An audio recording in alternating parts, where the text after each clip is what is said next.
राजस्थान में आरएलपी को मजबूत करेंगे ही करेंगे, खाली कहाँ हुई, मैं हूं ना, सांसद हूँ। अच्छा, मैं इंडिया अलायंस के हाँ। अंदर हूँ, अभी एमपी हूँ, मैं ऑल पार्टी मीटिंग में बैठता हूँ मोदी के साथ, उनके कहने से थोड़ी होगा।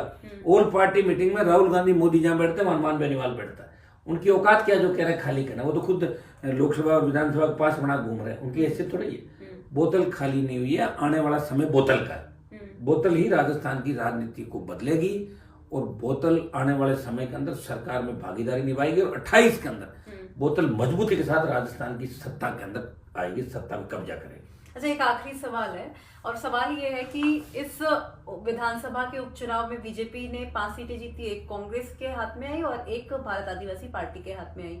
लेकिन ना एक चर्चा बहुत ज्यादा थी कि इस चुनाव में जो जमीन से जुड़े हुए नेता थे, चाहे वो आप हुए हनुमान बेनीवाल या किरोड़ीलाल मीणा के को लेकर भी लोग कह रहे थे कि शायद उनके साथ अच्छा नहीं हुआ, जीत जाते तो राजनीति जो है वो सुचारू रूप से चलती रहती। आपको लगता है आज भी जिस तरह से उन्होंने सोशल मीडिया पर पोस्ट डाला कि अंगारों पर चले हैं, लेकिन देखिए डॉक्टर साहब संघर्ष करें लंबे समय से, और हमने तो साथ मिलकर लड़ाई लड़ी राजस्थान के अंदर, वसुंधरा जी के खिलाफ उस जमाने में, अशोक गहलोत के खिलाफ, और निश्चित रूप से उनकी हार से भी एक ये हुआ कि संघर्ष कहीं न कहीं हार जाता है, ये सही बात है। और लेकिन एक चीज और भी है कि कई बार कोई हार होती है वो आगे के लिए शुभ संकेत भी होता है कि वो बड़ी जीत के लिए आ सकता है। कई लोग बनते ही इसलिए संघर्ष के लिए, अब हमारा जन्म ही संघर्ष के लिए हुआ, तो जरूरी नहीं कोई सत्ता के अंदर हम छोटी मोटे पद पाए, हो सकता है कि बड़ी सत्ता हमें मिल जाए और नहीं भी मिले। भगत सिंह को आजादी के आंदोलन में मिला, थोड़ी देर फांसी मिली थी, फिर भी उसने ये कहा था कि मुझे फांसी हो जाए इस बात की परवाह नहीं, लेकिन भारत माता गुलामी की बेड़ियों से मुक्त हो जाएगी। भगत सिंह के बलिदान से देश के नौजवानों के अंदर एक नई ऊर्जा आएगी और अंग्रेज भाग जाएंगे। आज जो उपचुनाव के अंदर हमारी हार हुई है, इससे निश्चित रूप से राजस्थान का जवान इस बार पहले से ही तैयार हो जाएगा कि हमें बीजेपी को काम बिठाना है और कांग्रेस का कैसे इलाज करना। जिस तरह कांग्रेस बीजेपी की गोदी के अंदर जाके बैठ गई, हमें कांग्रेस का इलाज करना और भारतीय जनता पार्टी और किरोड़ीलाल जी को हराने के अंदर आधी बीजेपी लगी हुई थी 2 साल के अंदर, तो सबको पता है। और कांग्रेस किस तरह कांग्रेस को मार रही थी, बीजेपी किस तरह, ये तो हम खेल रोज ही देख रहे हैं हमेशा। लेकिन हमने ऐसा काम कभी नहीं किया।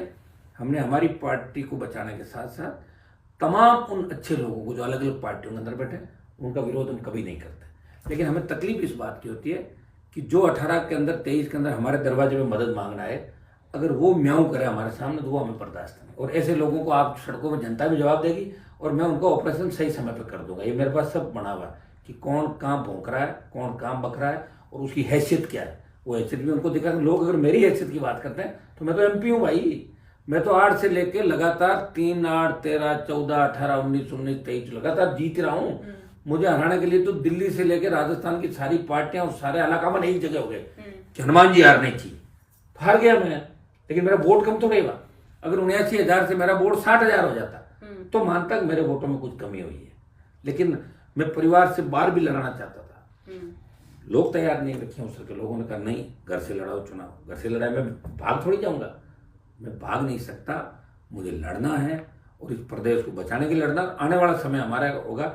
जो आज विरोधी ऐसी बातें करें उनके मुंह बंद हो जाएंगे क्योंकि वो लड़ नहीं पाएंगे, उनको लाइन में खड़ा रहना है। हो सकता है कई विरोधी मेरे पार्टी के टिकट मांगने की लाइन में खड़ा हो, उनकी तो आदत है, इधर उधर देख नहीं रहे, वो बात दूसरी। लेकिन इनको एमएलए एमपी बनने के लिए किसी के दरवाजे पे चले जाएंगे, हाथ जोड़ के खड़े हो जाएंगे, लाइन लगा के खड़े हो जाएंगे, इनका धंधा है ये। तो ये धंधा करने वाले अपना धंधा करेंगे, लड़ने वाले लड़ते रहेंगे। हाथी जब निकलता है तो कुत्ते भौंकते रहते हैं, हाथी इस बात की परवाह करता है क्या? वो तो निकलता ही रहता है, हाथी अपनी चाल में चलता है। तो हनुमान बेनीवाल की हार नहीं है, ये राजस्थान के जवानों के अंदर एक संदेश गया कि तुम सावधान हो जाओ, तैयार हो जाओ, तुम्हें बड़ी लड़ाई लड़नी है।